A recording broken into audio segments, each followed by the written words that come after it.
Welcome back to Let's Make a Game, a channel about making computer role-playing games using the free program Twine and the Sugarcube format for Twine.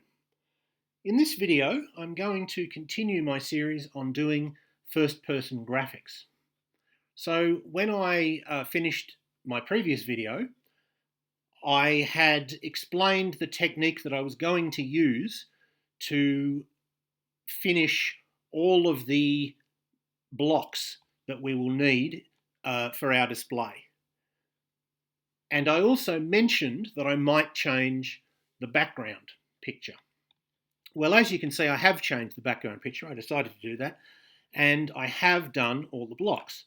So we now have all of the images that we need to display whatever the player character is seeing in the dungeon.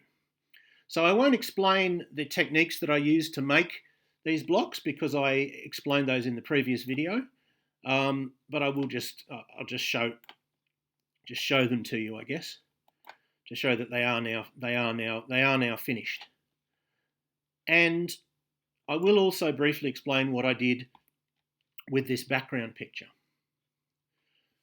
So I completely redid the background picture. I just completely drew over it. The only thing that I kept was this band of black in the center, which represents the parts that are too dark to see for the player character. So everything that's beyond two squares forward.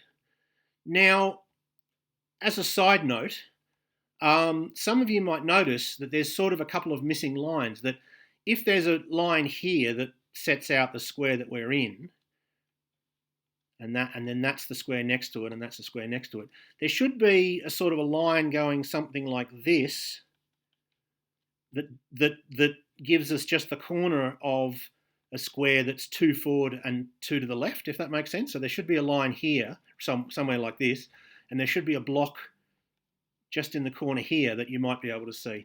And similarly, there should be a block over here. There should be a line like that, and there should be a block over here that you can see, unless one of these blocks is in the way, of course. And in fact, in the original artwork that I was using, the artwork that I didn't make but I just downloaded from Open Game Art, there was that block. But I decided that it didn't make that much difference. It's sort of off in the corner, and it's really only a tiny little bit of the picture. And you could argue that you wouldn't be able to see it anyway because of the distance is sort of greater than the distance to this square. Well, at least to sort of this edge of this square. And so I've just decided not to do it. But so if you're sort of looking at it and it looks a bit wrong and it feels like there should be a line here and a line here and a line here and a line here, you are correct. There should be, and I just decided not to go with it. But anyway, so what I did, I kept the black bar of darkness. I coloured in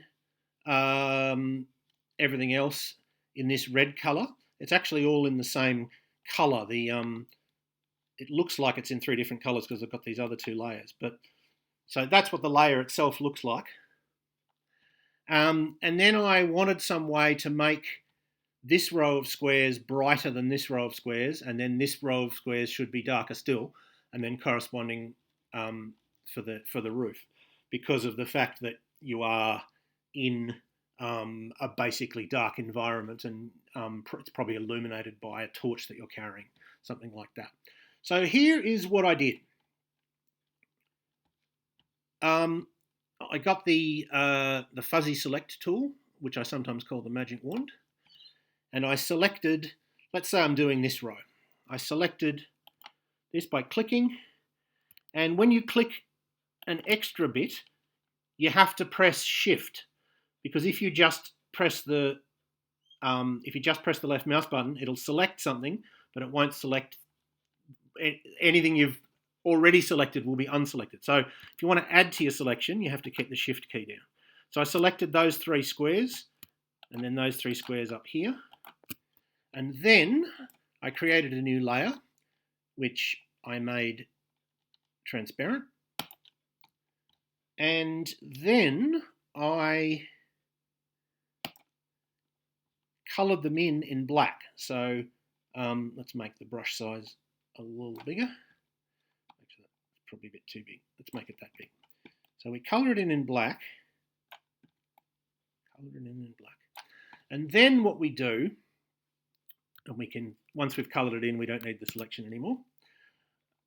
We go up to the top of the layers, just above the layers, we have this thing that says opacity, 100%. How opaque is it? Opaque is like the opposite of transparent. And you can change the opacity from 100, which is like a normal picture, but then you can slide the opacity down and that makes it more and more closer to transparent. If it's 0%, then it's completely transparent and doesn't have any effect. But if you make it slightly higher, you can make it sort of semi-see-through. And so you can have a layer which is the same basic colour, but sort of a darker version of that colour, which is what you'd expect to see if it was further away and in less good light. And then I did the same thing to the further layer, to this lot up here and this lot up here. Of course, with that I had a higher opacity, so it looks darker. And the reason I made them as separate layers is I wanted to be able to adjust the adjust how dark it was by eye. If I came back and went, actually that's too light, that's too dark, I want to just be able to slide up and down, and I can change the number. So I've got it on 93.6% darkness, this one, and I've got this one on 61.4%. Those numbers have no significance. There's no mathematical formula I used to get those numbers. I just did that purely by eye. The other thing I needed to do, of course, once I copied these guidelines down, I did mention in a previous video that sometimes the lines I drew for the blocks were a little bit off by a pixel or two. So I did need to adjust the background, sort of adjust it by hand. So, for example, it might be that, let's get a nearer one to make it a bit easier.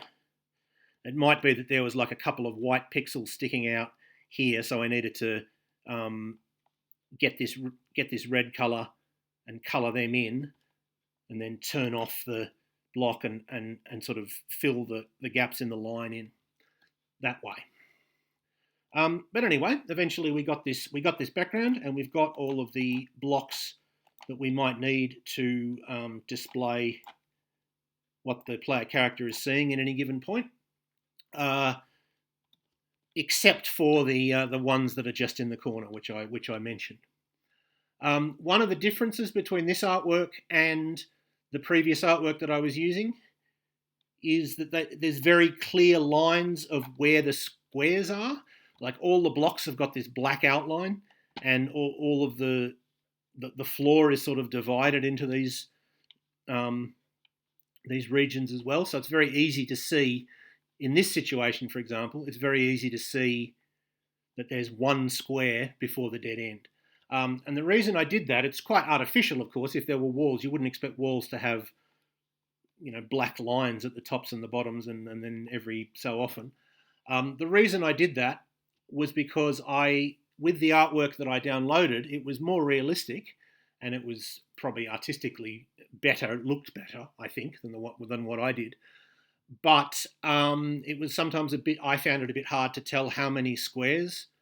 Like if we were in this situation with the original artwork, I sometimes thought, oh, that's 2 squares before the wall rather than 1, and then I'd move forward and the dead end would sort of come before I thought it did, and so that made it a bit harder for me to map the environment that I was in, or to think about what the environment I was in was. So I went for sort of function over realism, with having these very, very straightforward lines, I guess. All right, so we've done that, and now we need to turn that into graphics that we can use in the game. This is an XCF file, which is GIMP's own file format, and that is not something that web browsers recognise.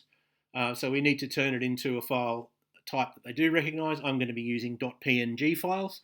Of course, you could use JPEGs or GIFs, or there's probably several others as well, but I tend to use PNGs most of the time.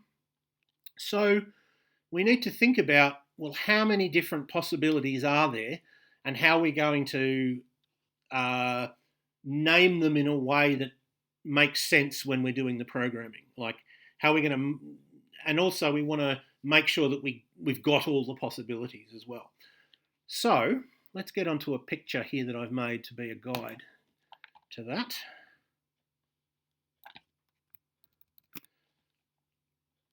So as I mentioned in previous videos, I gave the layers that correspond to the blocks different names. Like the block that I'm flickering on and off here is called FR.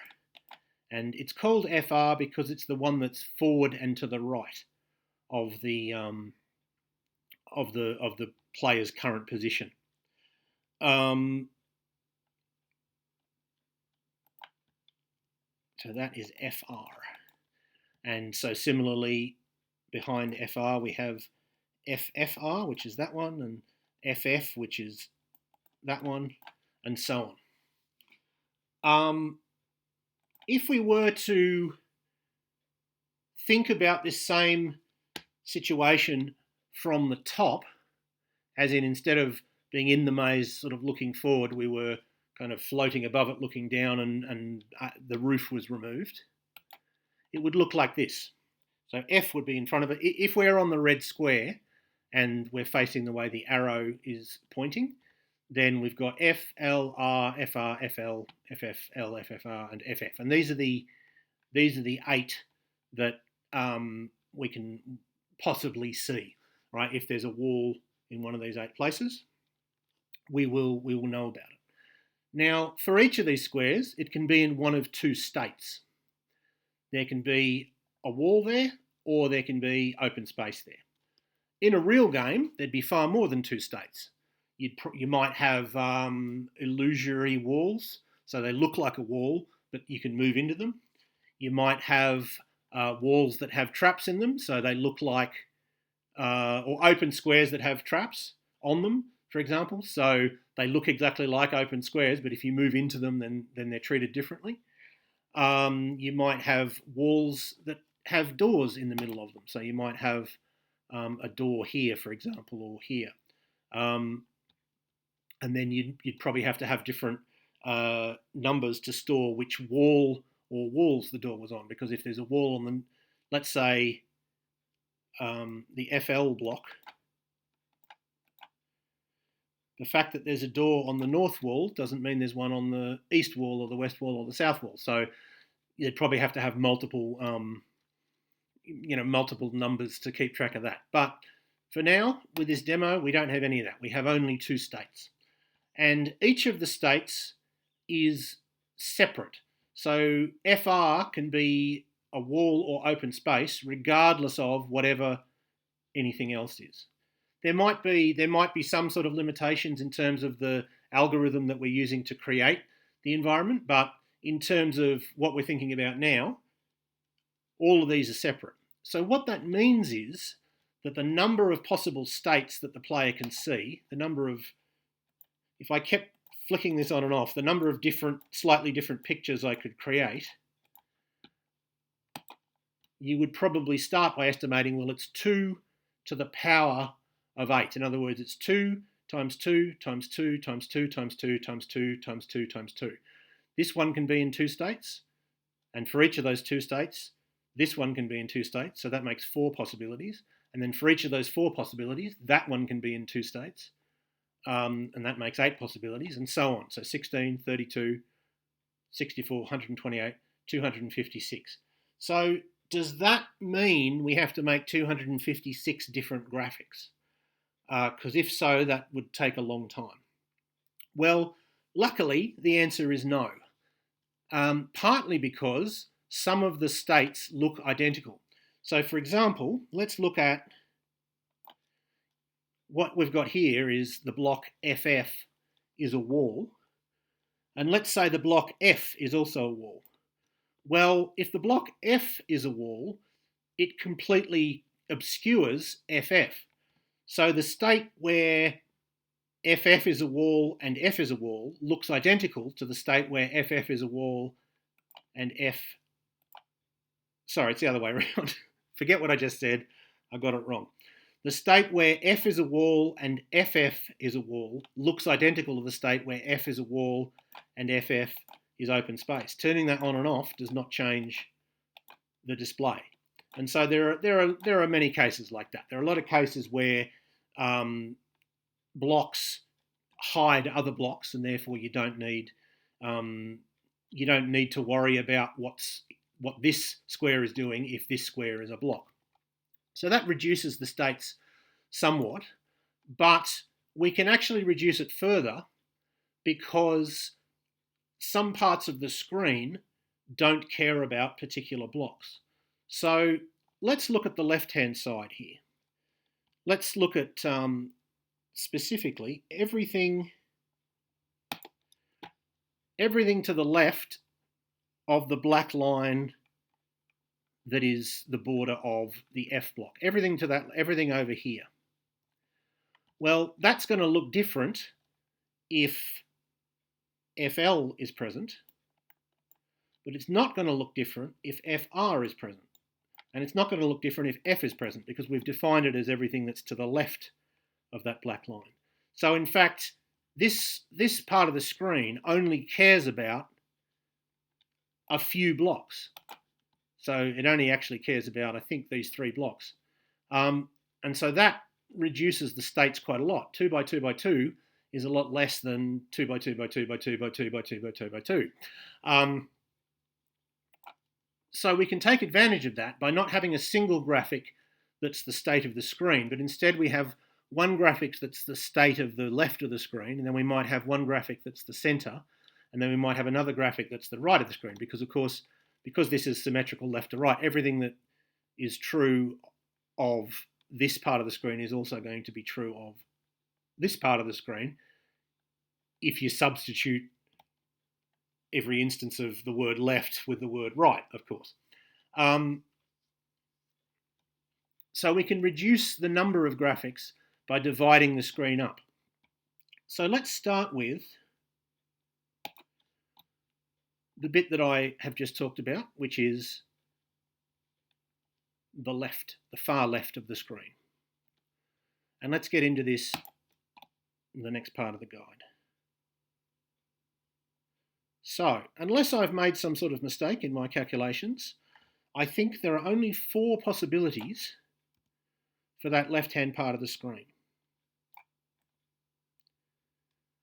The first possibility is if the block L is on, which is that one.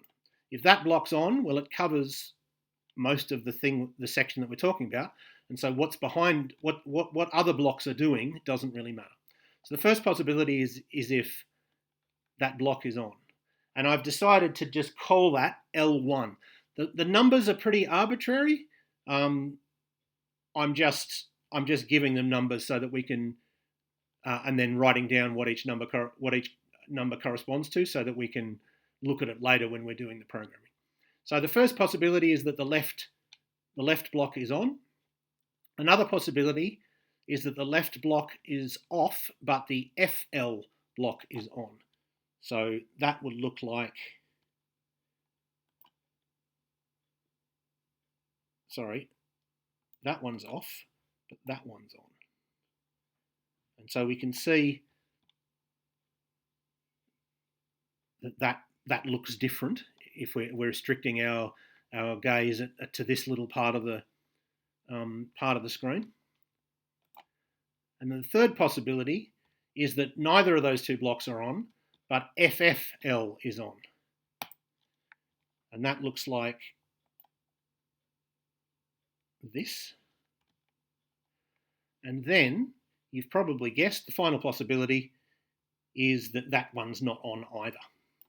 And in each case, if F is on, it doesn't, if L is on, it doesn't matter what FL is doing. That doesn't alter it. Similarly, if L is off but FL is on, well, that doesn't matter what it doesn't matter what FFL is doing. I can flick FFL on and off, and that doesn't change the display at all. And then that's the third possibility, and then that's the last possibility, which is that nothing is there, or at least nothing's in those particular blocks.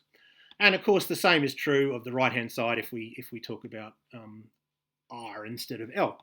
Okay, so how are we going to turn that theoretical knowledge into graphics?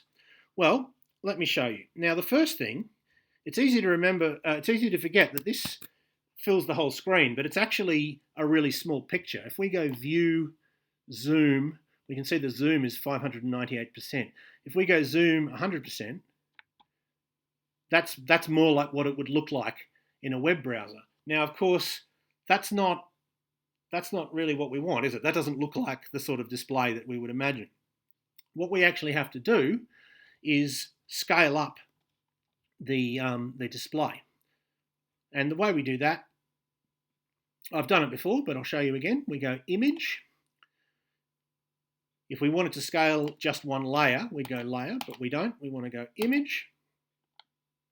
Then we want to go Scale Image. We probably want to put it to %. We want to choose 400%.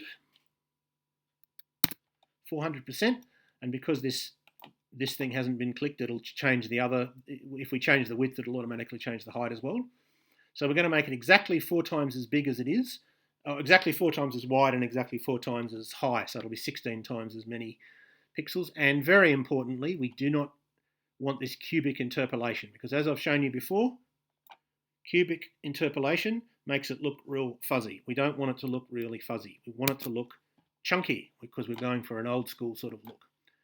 So we want it to go 400%, 400%, and no interpolation. And thus we have something that looks exactly as it did before, but now we are actually looking at it at 100%, and that's sort of about the size that we'd want. So that's the first thing we do. We might as well save that, because we want it to be bigger for all of the graphics, of course, because we need the graphics to all be the same on the same scale, so that they all fit together seamlessly. All right, so the next thing we're going to do, and this thing we're not going to save, we need to change the view so that we're only dealing with this bit. Well, we could do it a couple of ways. We could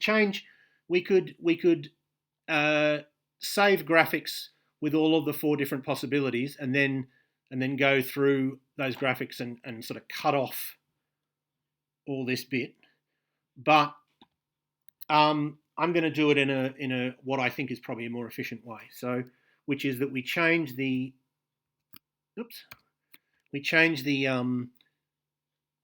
view so that all the information will still be there, but we'll only be looking at what's over here.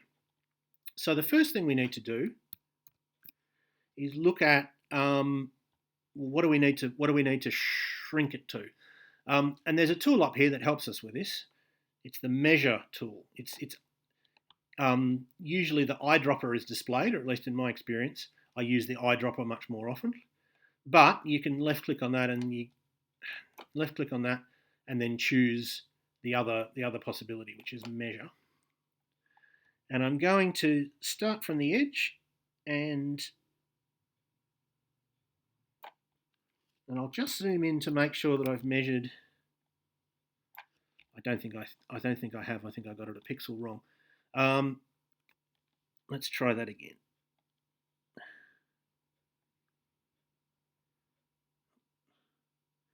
Okay, so it seems like it's 80 pixels. So what we want to do is we want to change what's called the canvas size, which is not the size of all of the data that it's got, but it's the size of the bit you're looking at. Usually those two are roughly the same, because often you don't have any information that's off what you're looking at, but in this case they're going to be different. So all right, we measure it and we make it 80. So we go Image, canvas size,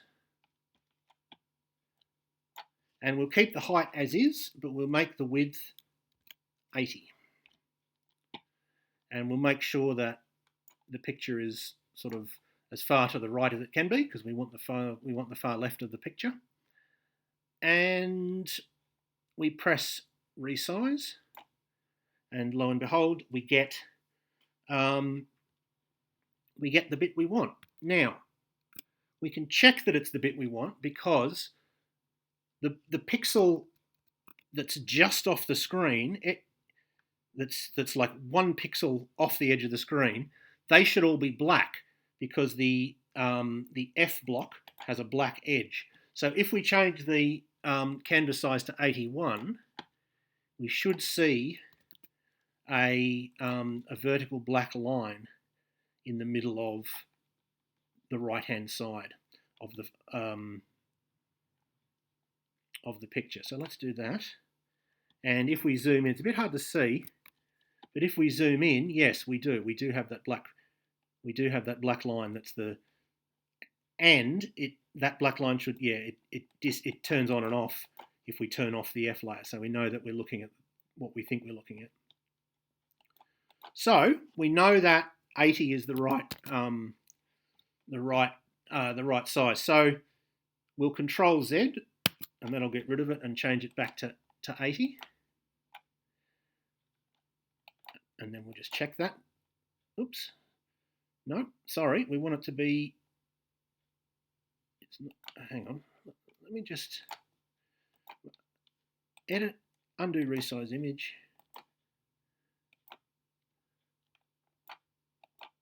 Yep, okay, we're back to 80, sorry about that. Okay, so we've got the canvas that we need, and now we're going to fill in all of the possibilities. So we go FL, so we'll refer back to this. Okay, so if L is open, which is that one, we want that to be L1. So we go File, Export, and then we would choose L1.png. We'll get a few options. I always get rid of all these because they slightly increase the file size. I mean, it's probably not significant, but I always uncheck all those boxes. We export that, and then if L is off but FL is on, that should be L2. So we export as. Make sure not to export to L1, but export as, so we can choose a different file name. And then the next possibility is that FL is off, but FFL is on. So that becomes L3.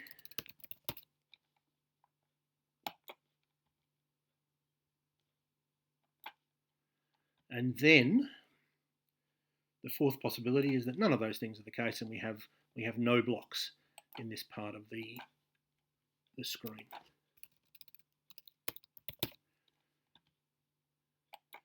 And of course, we have to do the equivalent to the right-hand side of the screen. But I'm not going to show you that because that would just be repeating the same procedures.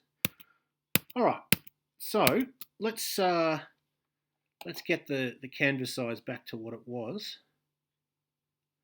Actually, what we can do, we could do canvas size and type in the number, but we could also go fit canvas to layers, and it will, no, that's not going to work. Okay, sorry, I forgot we had, all right, we do have to do it that way. So we go canvas size, and what was the number? It was 161 times 4. What's 161 times 4? A clever man would have remembered this number, but I have only remembered the number of the smaller version, so I'm going to have to quickly work this out by hand. 4 ones are 4. Okay, this should be right. Let's see. Yeah, it's one of the downsides is it won't show you the new information that you're going to get. But anyway, let's have a look. Let's see if this looks right. It does look right, but we've got to get this exactly right. So, okay, cool. All right. So now you might think, oh, we've done the left. We've got to do the center. Well, actually, slightly counterintuitively, we have to do just this little line. We have to do one that's like 4 pixels wide, and it's just the black line. And the reason for that is because there's a black line here, and whether it's present or absent isn't sort of simply determined by a single block. There's a number of blocks that can make this line appear. There's this. So we have this F block. Let me get rid of FL. So this F block makes this little black line appear. But if we have FL and not F, we've still got the same black line. And if we have L and not the other one, we've still got that line. So there's 3 blocks that make the same line appear. And I've tried to work out a way to sort of not do this. It seems really fiddly to have a graphic that's only going to be 4 pixels wide, but I do think that we have to. I do think that makes it...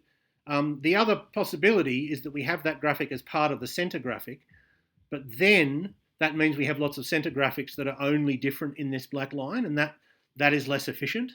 So I do think we do have to do it this way. So let me show you the possibilities that we have for that line. So I've called this the left center line, and again, of course, there's going to be a similar one on the right. So if L is there, we have the line, and we might as well call that LC1. If FL is there, we have the identical line, and that's still LC1. And if F is there, we still have exactly the same line, and we still call that LC1. If neither of those 3 are there, but FFL is there, then that looks different again. So let's turn FFL on and turn L off and think about that line. Well, we wouldn't have the black line, but we would have this sort of bit of grey and then the red continuing. So that looks different again. And then if that block isn't there either, if that block isn't there either, then it will look different again because we won't have the grey stone in the middle there. So we actually have 3 possibilities just for that line. So how do we do that? Well, let's change the canvas size. We want it to be 84. Now that is the 80 that was encompassed in L plus the 4 for the line. And then, let me just make sure this is, yep, I don't know if that's terribly easy to see, but the line is coming on and off. And I'll just make sure that we've got all 4 pixels using the measuring tool.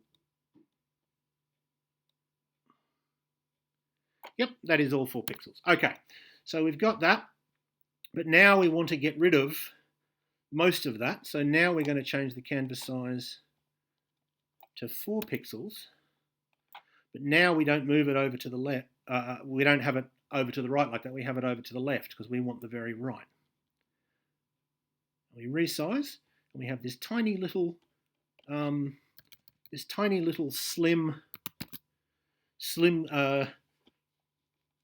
slim graphic, which is only going to look slightly different.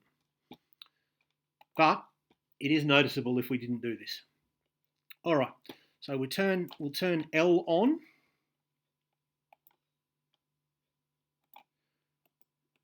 Yep, we can see that looks different. There's those white patches that we can't see. So we turn L on, and that will be, did I say LC or CL? I can't remember. LC, okay. So we turn L on and we'll export that as LC1. And again, keep all those check marks off. We don't have to do these options because if I'm calculating correctly, they look identical to that. But we will then turn L off and turn FL on. So we've got FFL, and we can see how that looks different because it's got that grey bit that's disappearing. We'll export that as LC2.